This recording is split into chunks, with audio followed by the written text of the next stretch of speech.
Isn't it about time for somebody's favorite radio program? This is America's Outdoor Talk program. Are you ready to get rowdy? Outdoors This Week with your host, Alex Langer. Alex Langer. We've got fishing. Believe me, folks, I have been there, and the fishing has been tremendous. Hiking. Adios. Have a nice trip. Camping. This is a real adventure. How do you know? When you're an experienced woodsman like me, you get a feel for these things. Oh, really? Heck, we've even got kayaking. I'm gonna show you kids the time of your life. We've got all the info you need for a safe and fun day in the sun. It's a darn good thing we found you when we did. There's something horrible roaming these woods. And you've got Outdoors This Week. Outdoors This Week. And now, here's your host, Alex Langer. Why, thank you, Mr. Announcer. It is indeed I, Alex Langer, and I admire people who can reinvent themselves over many years. And my guest on this show has reinvented himself at least 3 to 5 times. Back in the 1980s, he won the Bassmaster Classic, which for most people would be enough. You know, he'll always be known as the Bassmaster Classic winner. So why go any further? Not with Paul Elias. Oh, I gave it away. My guest is Paul Elias. And, you know, most recently, he's famous for the Alabama rig. That's like 30 years later. He keeps reinventing himself like that. We're going to talk to Paul about his long career today, and we're also going to talk about the Alabama rig. He has invented a rod to cast the Alabama rig, which I think is really a saltwater rod. It's fiberglass and 7 feet long, and it's made to cast an Alabama rig, which weighs 6 or 7 ounces when you rig it all up with all the different baits on it. And we're going to talk to Paul about the controversies. They're discussing making it legal on the Bass Tour, so we'll talk to Paul about that. Then we have all of our usual people on the show. We have Ron Linder, who always talks about something interesting or disgusting, or I'm not sure which. Then we have Larry Whiteley, ditto Larry. Then we have Sammy Lee. Sam is our newest of the crew here. And he does a little segment for us, which we're always happy to have on. And then we have Wade Bourne. Wade, this time of the year, does a hunting segment. And I always learn things from that hunting segment that relates to fishing. So that's it. Stay with us. We got a great show lined up. Don't go anywhere. Hang tight. More of America's Outdoor Talk program, Outdoors This Week, after this.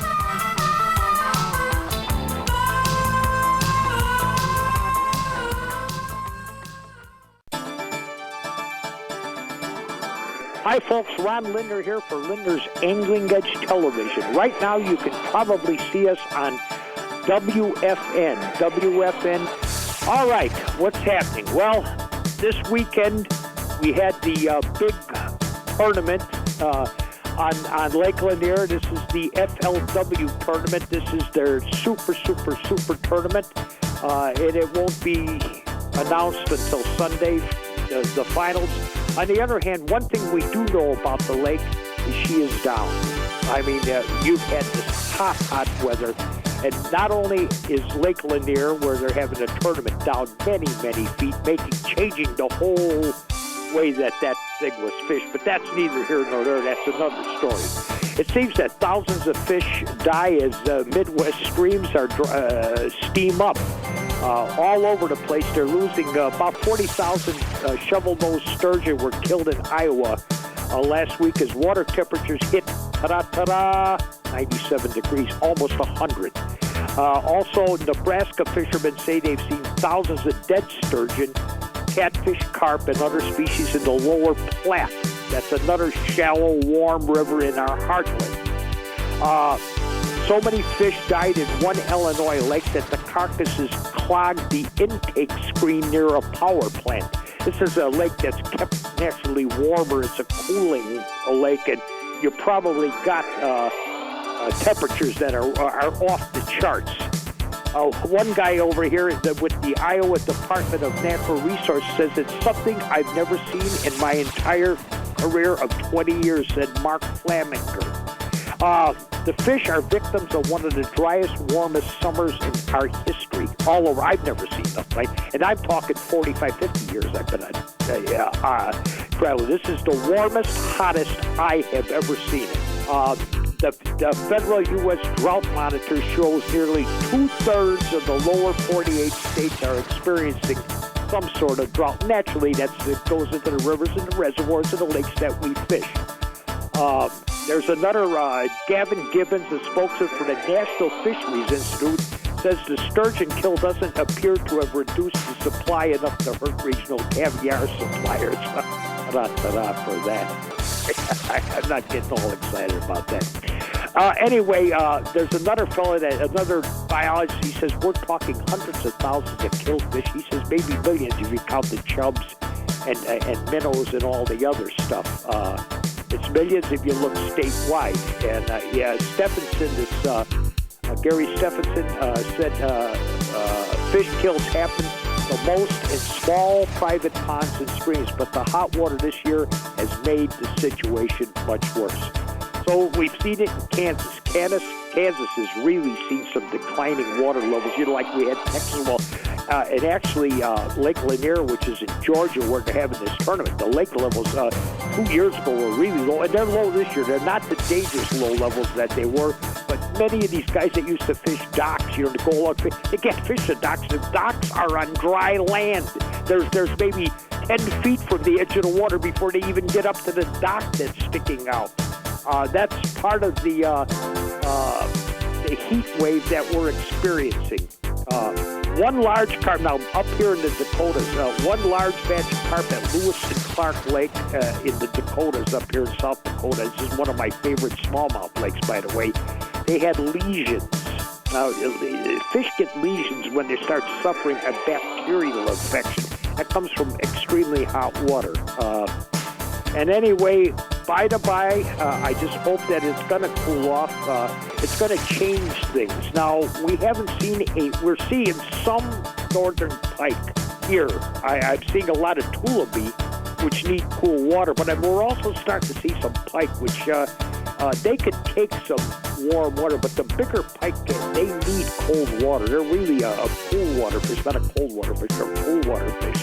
And after a while, when I start seeing pike floating up here, and I was fishing a tournament last weekend, and when we see pike floating out there, that's not a good sign. And I saw a couple of pike floating along with the tulipies. We have this normal summer kill that happens on a regular basis. But these are generally tulipy, which is a bait fish, which hang in that deep water. They just hang there. They don't want to leave that cool water, and when they lose the oxygen there, the fish die and they float up. But we're seeing pike, and that's a little different. Well, anyway, that's the report for now. We need a little cool weather, and next week, or maybe somebody else is going to give you a report on the FLW. That's the big tournament that they're having out on Lake Lanier, and somebody is going to be made a gigantic hero. His career is going to be made as well as putting $500,000 or $600,000 in his pocket. That's always nice, especially if you're young. Young Scott Martin, the son of Roland Martin, the famous fisherman, and my buddy. He won last year. Early reports on the first day is he was doing well, and I'm not going to spill any beans here. Well, that's it for now. See you later, folks. Was Feathered Rockets coming up on Bass Pro Shops Outdoor World. Have you ever wanted to disappear into the woods? Have you ever wanted to tie your own flies, but never taken the time? Have you ever wanted to speak turkey? Then you belong at Bass Pro Shops. Every week, we offer free skills workshops to help you get started. See the store or go to BassPro.com for more information. Bass Pro Shops. Your adventure starts here. In September, waterfowlers take to marshes, ponds, and sloughs to try for those feathered rockets. The teal, blue-winged teal, especially leave their northern nesting grounds at the first hint of fall, heading toward wintering areas in Mexico and Central America. Now, most of these birds are long gone by the time regular duck season opens. Thus, the U.S. Fish and Wildlife Service allows a special early teal season in years when the population forecast is abundant for these birds. These seasons are usually held between September 1st and 30th. The season lengths vary by flyway.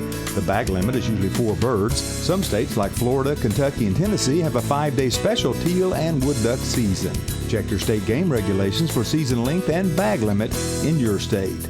Now, this early season is typically a time of sweat mopping, mosquito slapping, and shell popping fun.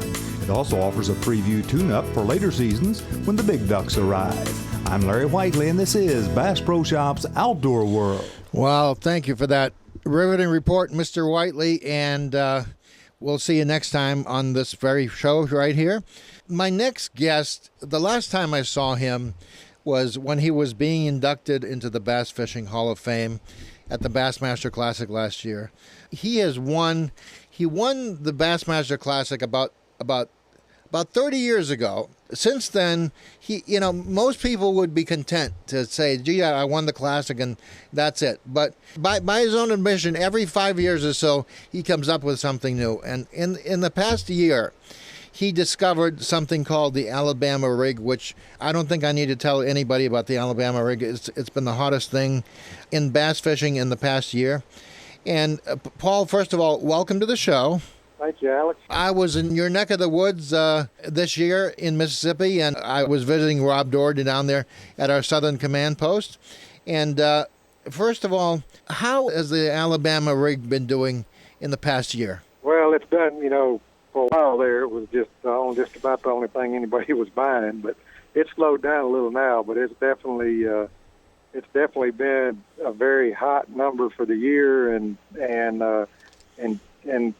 season-wise, we're just fixing to get back into the best part of the season for it. So I expect it to really pick back up again. You caught fish on it in Guntersville that absolutely floored everybody. Describe what the Alabama rig is, and of course there's about 1,000 knockoffs now. They're all kind of like the original Alabama rig. Why don't you tell us about it? Okay, well, you've got a I guess you'd call it a device instead of a lure that holds 5 lures, and it comes packaged to where when you get it, you can just bend it out and attach five lures to it. And most of the time you throw it with swim baits, but people have been really experimenting with it, throwing it with grubs, throwing it with worms. I've even seen people throw it with frogs, on top, and so it's gotten all kinds of uses here in the. I've never heard about the frogs. So.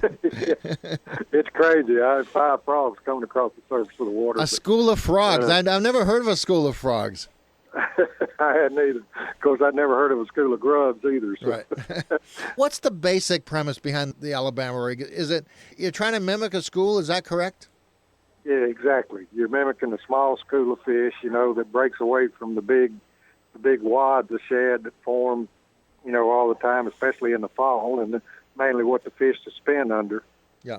And when they travel in those schools, actually for protection, and when a small wad breaks away from the main school, they get pulled, they get hammered pretty bad. So, and that's basically what that represents. We've had a year now to examine the effects of the Alabama rig. What are the top 2 or 3 things that have come out in the past year? I know a lot of people had problems with 5 hooks. Has that been a problem? Well, it hadn't been, and there was a lot of overreaction to it, and people getting all flustered over something that never came to be, which I said all along it was not going to be a year-round lure, a presentation anyway, and there's just times of year when that thing's going to really excel, and it's no different than, the time of year, bedding lures excel, and right. And the time of year crankbaits excel, and everything else, So, 5 has not been a big deal. I mean, normally you catch 1 fish on it. Sometimes you catch 2, and once in a blue moon you'll catch more than 2 on it. But I don't think it turned into the fish annihilating thing that everybody thought it was going to be. I hear you. But, what's really been neat is what's followed up with it. There's all kinds of new jig heads out there now to attach to it. There's new rods. We've come out. I work for Seeker Rods out of California. We've come out with an Alabama rig rod, a glass rod, which is really adapts to the situation a lot better than graphite. We got to take a break right now. Would you come back for another segment? Sure. All right, folks, we'll be right back after this. Paul Elias, who's telling us about the Alabama rig. I'm the big boss bass, and you work for me. More of America's favorite outdoor talk program, Outdoors This Week, after these messages. These are my weeds. You can drag your crankbait right in front of my face. Take your presentations to some other. Wow! Woo! Hold on to that, and that's a good one. Since 1984. Tight Lines with Sammy Lee. Do you have trouble casting a lure? Hello, this is Sammy Lee. Stan Fagerstrom will continue telling us things that will help us in our casting after this. Your attention, please.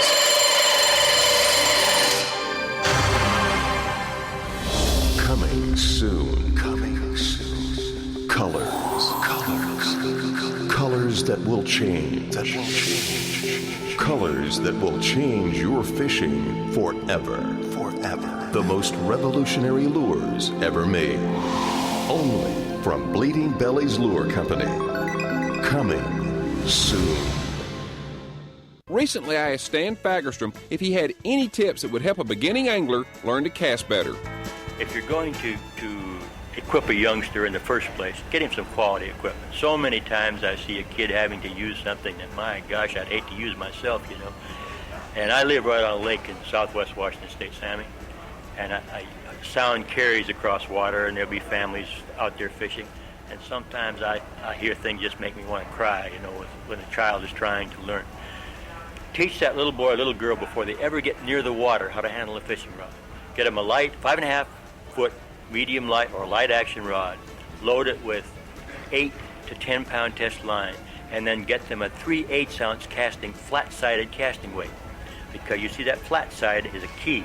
Now, I have to get a round weight, which are so easy to find. Flat sides are difficult to find. But that round weight, when they retrieve on concrete or like a gymnasium floor or on the lawn grass, the round weight will turn and twist the line, and that's the last thing a beginner needs. But that flat-sided weight will come right across the lawn in good shape. And 3/8 ounce is the right size for a spin casting outfit.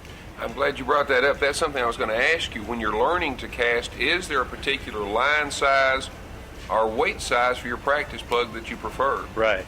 I always recommend, especially for a beginner, that if he's using a level wind reel, to go with 5/8 of an ounce and 10 to 12 pound test line. If it's on the closed face spinning reel, 8 pound test is an ideal choice with 3/8 of an ounce. Now, if you're going to the open face spinning reel, go with 6 pound test and 1/4 ounce. I'll continue talking with Stan Fagerstrom next time. I'm Sammy Lee, and until next time, Tight Lines. Tight Lines, brought to you by SpectraBurst, the ultimate color-changing technology. HuntMate, the best hunting app for your iPhone. By UFP, America's leading maker of brake systems for boat trailers. And by Bleeding Belly's Lures, the bait that actually changes color.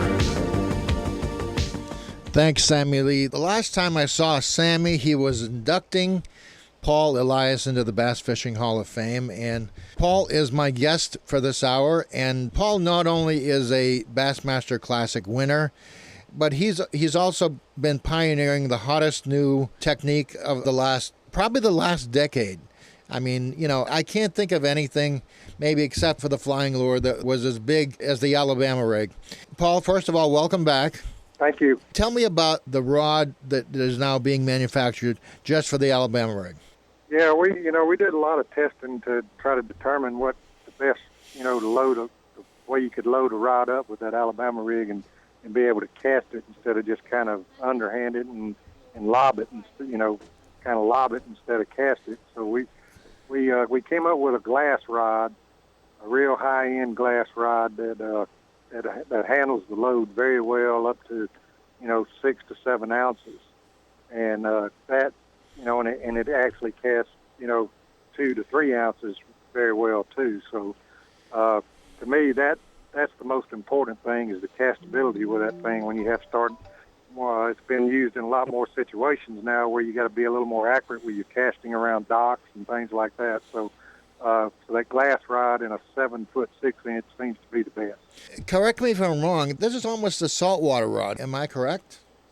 Well, the Seeker makes very quality saltwater rods, and they're tapping into the freshwater market now. And Tommy Martin and I have come on board with them, and we've designed. Right now, we've got 6 different glass rods out that are for several different fishing situations, and they're just now hitting the market. They're at Tackle Warehouse right now, and they're soon to be in Bass Pro Shops. But these rods are really, I've not been a big proponent of glass until I really started using them, and I've really been amazed at the way the fish gets the lure a lot better with glass. What is the difference between glass and, say, graphite? How is the rod different? Well, with graphite, it's hard to get the type of action that you need with crankbaits and spinner baits and things like that in order for the fish to suck the bait in and really get the bait before you even realize he's there. And that to me is where glass excels over graphite. Naturally, you wouldn't want glass for a jig or a worm or anything like that where you really need feel in order to save the time for setting the hook and stuff. But with a bait like a spinner bait or a crankbait where you want the fish to really get the bait before you bow up on him, that's when glass really excels over graphite. Is it more limber than, say, graphite? Well, it is. It can be, but you can make glass basically any action you want. That's why with that, and naturally with Alabama rig, it's a lot. That glass rod's going to be a lot stiffer than one you'd use for a crankbait or a jerkbait. Right.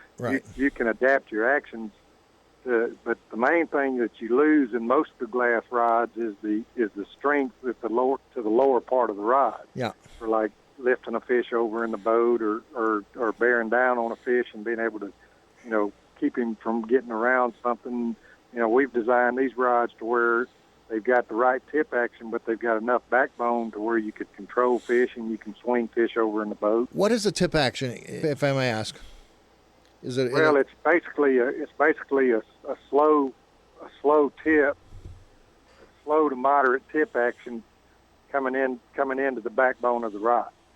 So you basically got the action you need to work the bait for one, like with a jerk bait, but you've also got the strength that you need to load up on that fish and bury the hooks once you know the fish has got the bait. Gotcha. It's probably as much for bringing the lures back as it is for casting it. Is that correct? All that comes into play. The tip's got to load up to cast to have the castability that you want, and it's also got to have the action that you need for working a bait, such as a topwater bait or a jerk bait. But it's also got to have the backbone to bury the hook in the fish and get the fish in the boat. What brand of rod is this? It's a Seeker rod, Seeker, and you recognize them from saltwater, which that's mostly what they're known for. But they're known to build quality rods, and now they're getting into the freshwater market. Seeker rods, where is it available? It's available at Tackle Warehouse right now, and they're soon to be in a lot of the Bass Pro Shop stores. All right, so look for it at Tackle Warehouse and Bass Pro. I understand that Bass is looking at possibly allowing the Alabama rig in tournaments. Is that true? It is. They brought it up at the last tournament that they were looking at it. It's possible that we'll still only be able to use one hook, but that's not all. Nothing's written in stone on that yet, but they are thinking about allowing us to use, the Alabama rig with 5 lures. They may have to be, attractant lures to one lure, but it would still, work. Right. A lot of states have outlawed the 5 hooks. Is that correct? Not a lot. No, there's probably 7 or 8 states that have some kind of law against it, but it's legal in most of the states. I know that Tennessee right now is looking at changing theirs from 3 to 5. It's gotten several of the states looking at their laws. We got to take a break, but would you come back for another segment? Sure. All right, folks, stay tuned. We'll be right back with Paul Elias after this. Don't go away.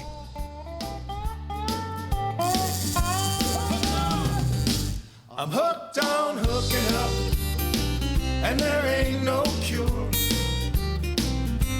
The only remedy is at the end of my lure. The bigger the better. Break out the headline. I'm hooked on hooking up, and I feel fine. Pacific Blue Ocean, Gulf of Mexico, how I love the Atlantic. Want to be a better marksman? Then go to the range and practice. Learn the fundamentals of aiming and breathing and trigger control. Then shoot your rifle or handgun enough before the hunting season starts to get used to it and work out the kinks. I'm Wade Bourne, and this is Wired to Hunt Radio. In a minute, Paul Pluff of Smith & Wesson shares tips for making an accurate shot when that moment of truth arrives. More Wired to Hunt Radio coming up. Cabela's is the world's foremost outfitter for hunting, fishing, camping, and outdoor gear. They offer more gear than anybody, best selection, prices, and quality, all backed by Cabela's legendary guarantee. Shopping with Cabela's has never been easier or more convenient. You can outfit all your needs through Cabela's catalogs, website, and their many stores. Check them out at Cabela's.com. Cabela's, the world's foremost outfitter. Never been a fan of gun rest because you don't want to lug a stick around with you? Then you need to see this. Compact gun rest that's no bigger than your hand. Keep one in your pocket until needed. Then hook your little Sure Shot gun rest around a tree limb or whatever's handy. With this item, my range has increased 25% and my accuracy even more. Go to WadeBourneOutdoors.com or Google Little Sure Shot Gun Rest to see the amazing video. That's WadeBourneOutdoors.com. Let me know what you think. This is Wired to Hunt Radio. Paul Pluff works for Smith & Wesson, and he's an avid handgun hunter for deer and other big game. Before each new season, Paul heads to the range, and he shoots enough to get reacquainted with his gun. Now, he'll sight in from a shooting bench, but once he's got the gun dialed in, he switches to shooting the way he expects to in the field. Paul says many hunters make the mistake of not practicing the shots they'll encounter in the woods. If you got shooting sticks, you want to shoot with shooting sticks. If you're going to shoot offhand, you want to practice offhand. The key to that also, though, is we have a tendency to get excited, and we have a tendency, at that moment, we line up those crosshairs, and then in our mind, we have to shoot right now. The problem is when we have that mentality, you're not controlling your breathing, and you got to think about every time you take in a breath and you let it out, your body's moving up and down.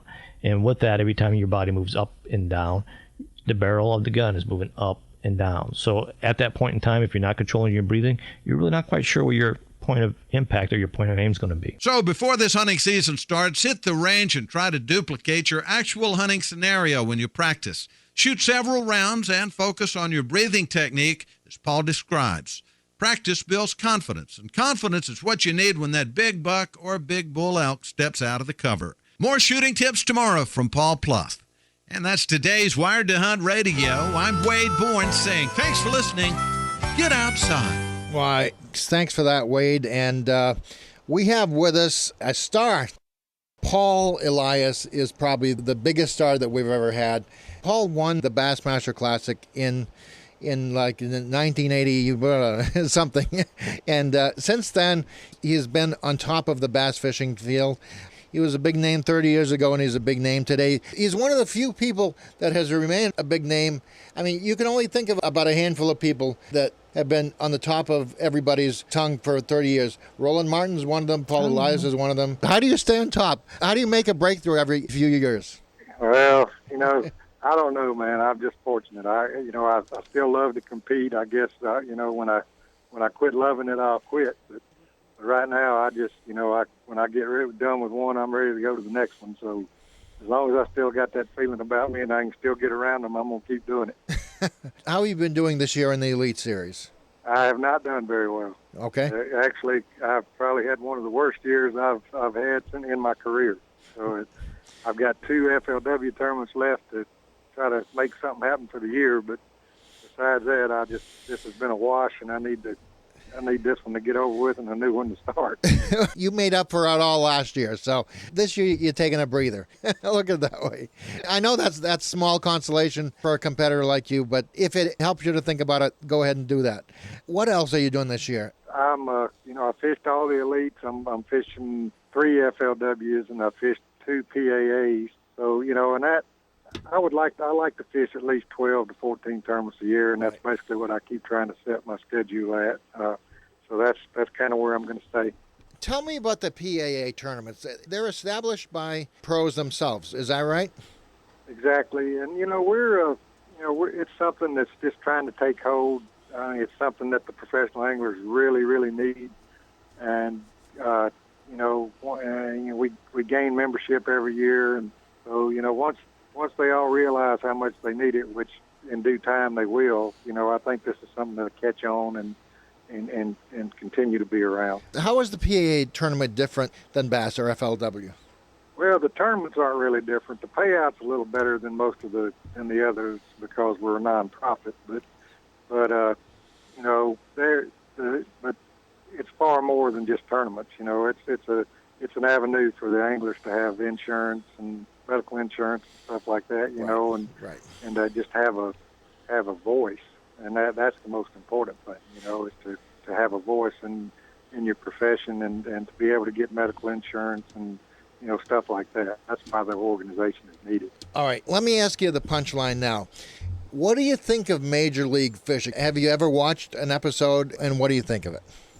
I've watched it, and I think it's really fantastic. I think those guys are doing an excellent job. I think it's got a lot of innovation, and it's a very good way to present professional fishing. I think it's something that's going to grow to be really huge.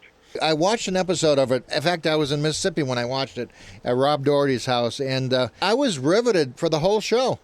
Yeah, it's really good. I've watched it on the internet.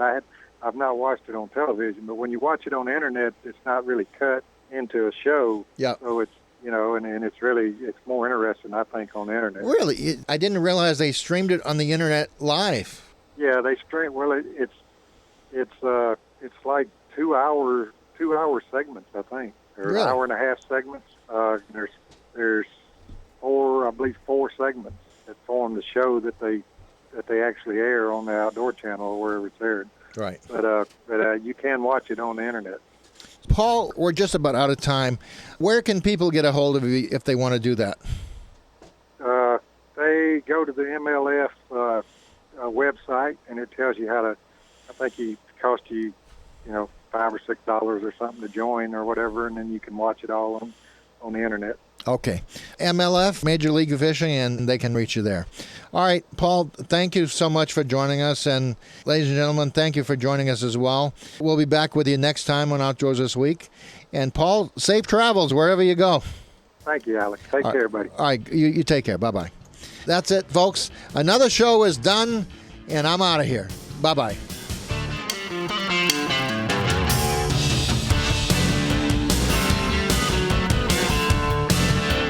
Alex Langer, Outdoors This Week.